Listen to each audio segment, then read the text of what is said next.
तर या भोंदू खरात प्रकरणावर संभाजी भिडेंनी संताप व्यक्त केलाय।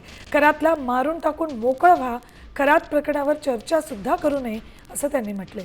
दुसरीकडे काँग्रेसचे नेते विजय वडेट्टीवार यांनी भिडेंच्या वक्तव्याचा समाचार घेतलाय।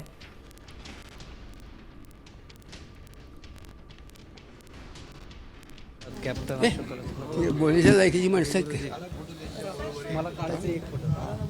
केलं ना रेकॉर्ड मोकळं व्हावं, मारून टाकून मोकळं व्हावं, त्या चर्चा सुद्धा होऊ नये। बोलीच्या लायकीची माणसं आहेत का?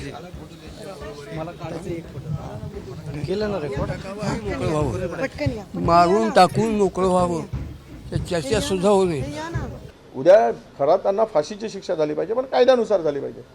पुरावे नष्ट करून त्यांच्या जवळच्या लोकांना वाचवण्यासाठी जर हे प्रकार होत असतील आणि भिडे गुरुजींना चिची तीच दिसते आहे की सरकारचं संरक्षण करणं, सरकारमध्ये असलेल्या इन्व्हॉल्व असलेले सरकारमधील काही लोक आहेत त्यांच्या संरक्षणासाठी खरातला मारून टाका अशी भूमिका त्यांची असावी।